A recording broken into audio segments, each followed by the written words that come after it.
আজ আমরা দেখব অসাধারণ একটি স্নাইপার রিলেটেড মুভি। এই কাহিনীটি হচ্ছে কিছু ক্যানাডিয়ান সোলজার ও তালেবানের ভয়ঙ্কর সংঘর্ষের। ক্যানাডিয়ান সোলজার আফগানিস্তানে এসেছিল হাইনা রোড নামের একটি এলাকাকে সুরক্ষা দিতে, যেখানে একজন ক্যানাডিয়ান স্নাইপার তালেবানের হাতে ফেঁসে যায়। সে আর কোনো উপায় না পেয়ে শেষমেশ আত্মহত্যার মতো ভয়ানক পথ বেছে নেয় তালেবানিদের মারার জন্য। আর তালেবানিরা যে কী জিনিস তা আমাদের কারোরই অজানা নয়। তো চলুন সময় নষ্ট না করে শুরু করি আজকের মুভির এক্সপ্লেনেশন। মুভিটি শুরু হয় আর আমাদের সামনে আফগানিস্তানের দৃশ্য দেখানো হয়।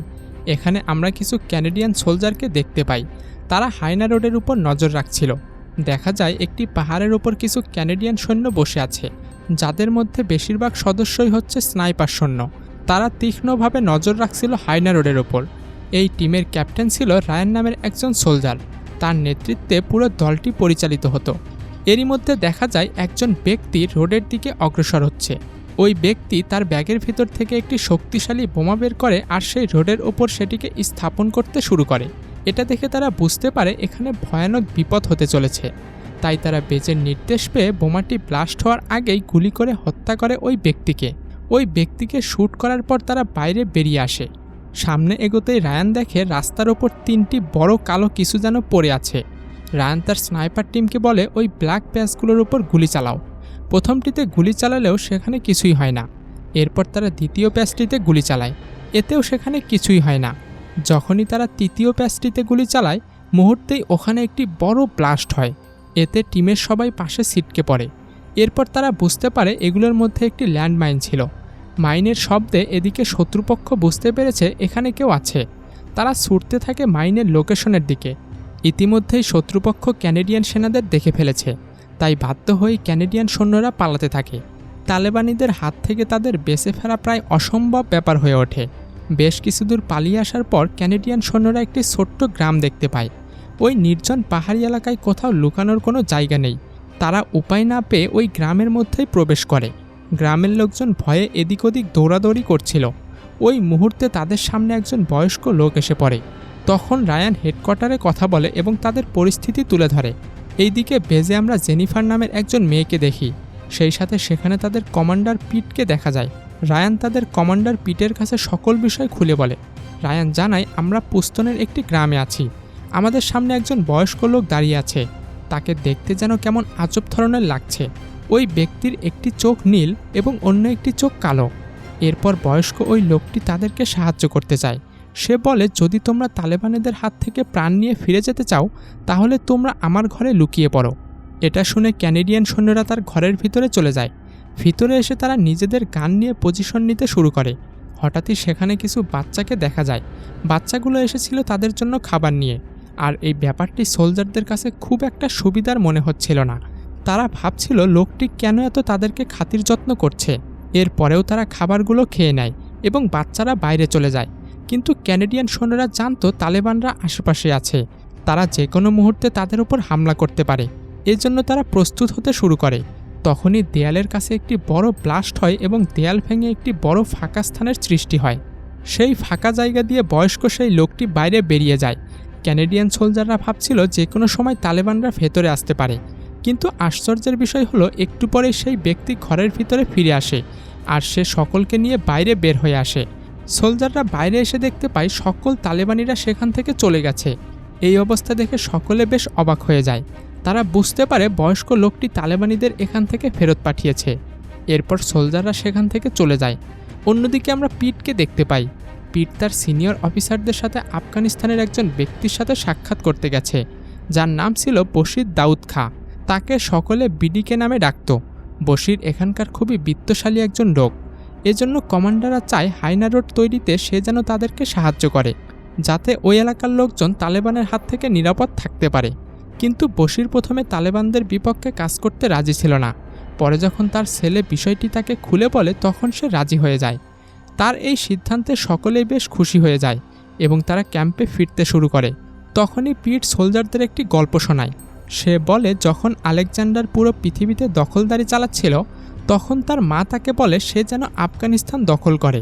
পরে আলেকজান্ডার আফগানিস্তান দখলের পুরো চেষ্টা করেও সে তার মাকে শুধুমাত্র একটি পাত্রে করে কিছু মাটি পাঠায়। ওই মাটি দেখে আলেকজান্ডারের মা বুঝতে পারে আসলে আফগানিদের আটকানো কতটা কঠিন। এই স্টোরি শুনতে শুনতে তারা ক্যাম্পে পৌঁছে যায়। এর পরের দৃশ্যে আমরা রায়ানকে দেখতে পাই। তারাও ক্যাম্পে ফিরে এসেছে। রায়ান ও জেনিফার এক জায়গাতে বসে কথা বলছিল। এখানে বোঝা যায় তারা দুইজন একে অপরকে পছন্দ করে। তাদের কথা চলাকালীন ওখানে পিট চলে আসে।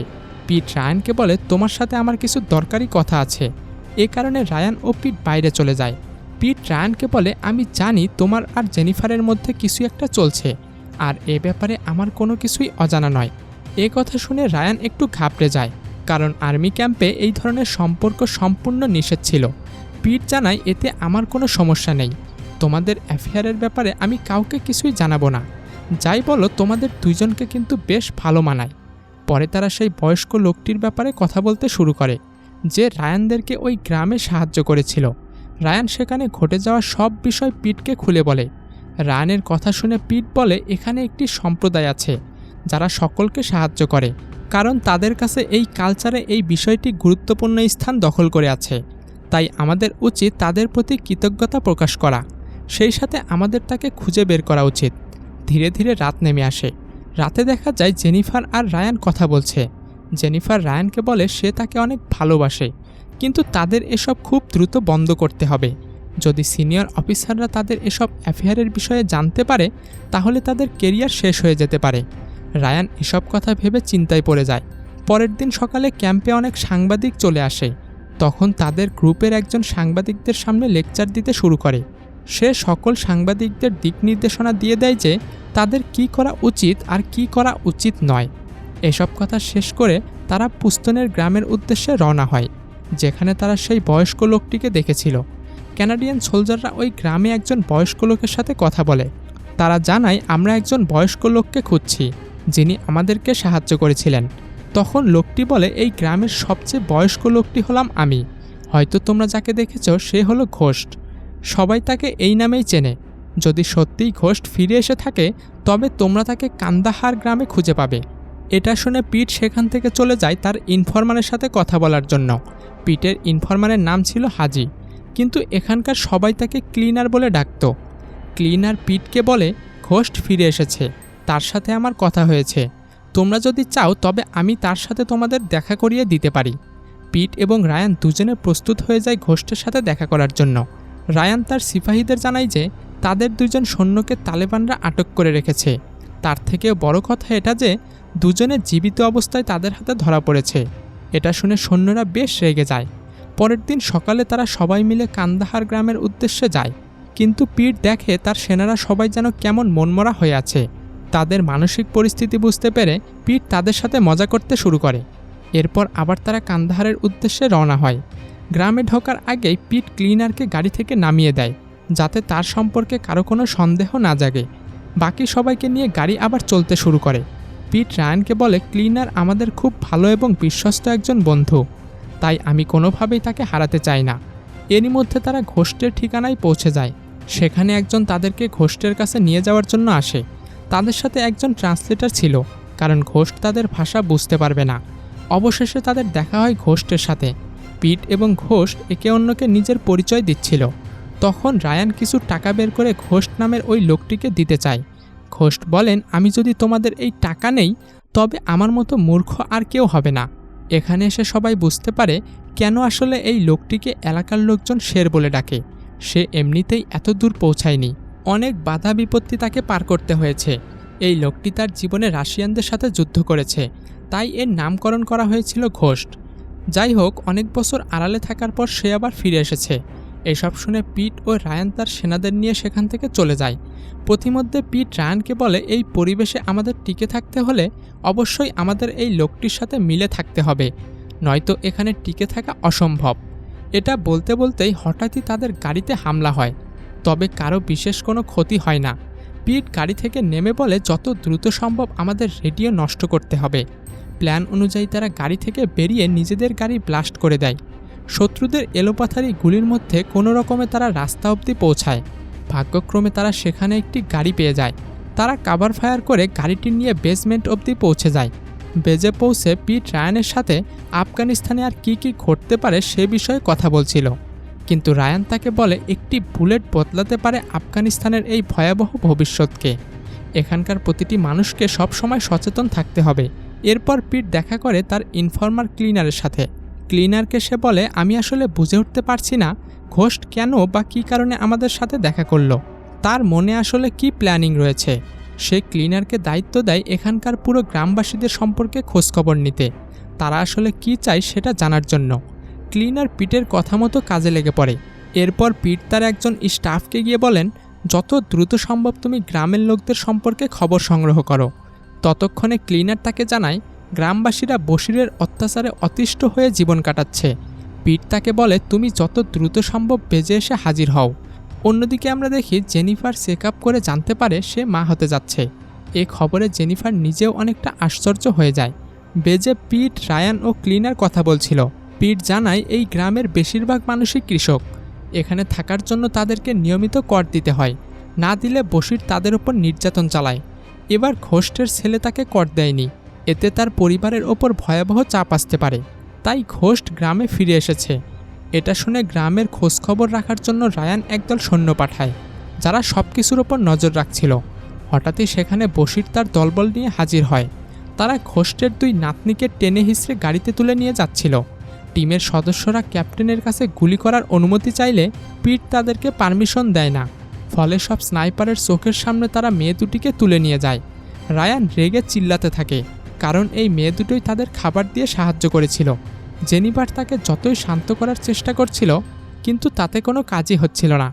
এমনকি সে পিটকেও রাগ দেখাচ্ছিল। পিট তাকে বলে, আমি যদি গুলি চালানোর অনুমতি দিতাম তাহলে বশিরের সাথে আমাদের দ্বন্দ্ব লেগে যেত, আর এটা আমাদের জন্য ভয়াবহ হতে পারত। আমি নিজেও জানি বশির এই বাচ্চা দুটির সাথে খারাপ কিছু করতে যাচ্ছে। তখন সেখানে ক্লিনার এসে জানায় এবার ঘোস্ট পুরনো রূপে এই ঘটনার প্রতিশোধ নেবে। অথচ একসময় ঘোস্ট আর বশির একে অপরের সাথে মিলেমিশে রাশিয়ানদের বিপক্ষে যুদ্ধে নেমেছিল। পিট বলে, যত দ্রুত সম্ভব তার সাথে সেফ হাউসে আমার মিটিং করাও। অন্যদিকে ঘোস্টের কাছে খবর পৌঁছাতেই তার লোকজন বাজার থেকে বশিরের ছেলেকে কিডন্যাপ করে নিয়ে আসে। ছেলের কিডন্যাপের খবর বশিরকে খুব চিন্তায় ফেলে দেয়। ঘোস্টের একজন লোক ছেলেটিকে তার সামনে নিয়ে আসে।